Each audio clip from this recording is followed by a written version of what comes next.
Good morning, teachers, and welcome to another episode of Experiments with Wasibo's ScienceBus. Today, we are going to study the basics of electricity.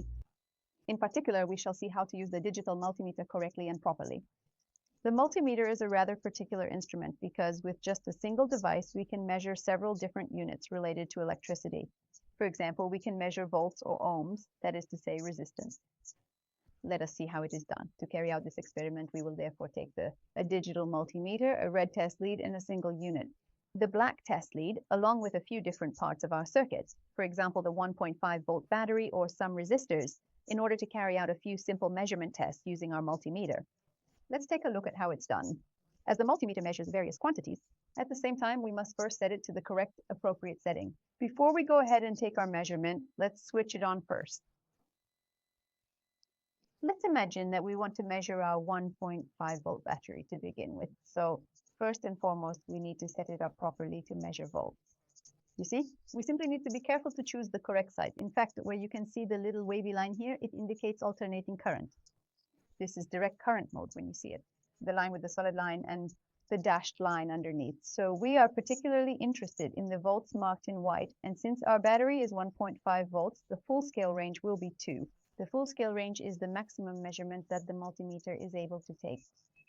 In this way, we will get a very precise measurement. In fact, if we set 20 as the full scale range, it might be fine, but perhaps it could turn out that the measurement is inaccurate. So we set 2 as the full scale value. Let us connect the leads now. Please place the black lead at the point where you find the label COM and the red lead at the point where you find the label input. Let us take hold of the ends of our cables quite firmly. And now, let us place them very carefully right at the end of our battery.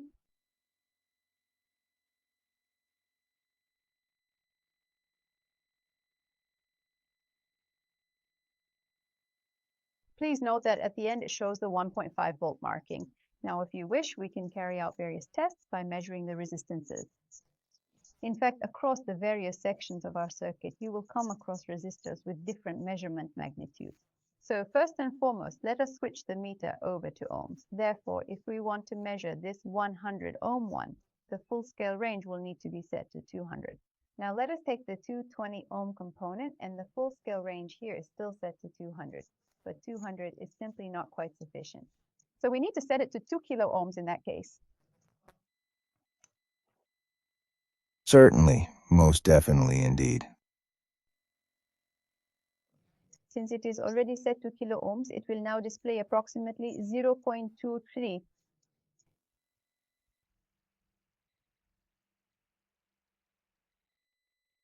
Now let us just leave it set to 2K for the time being and then proceed to go ahead and measure this starting from 1K.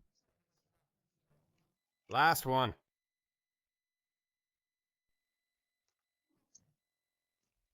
Measurement. Let's measure this 4.7K ohms. So of course we need to increase the full scale range and set it to 20.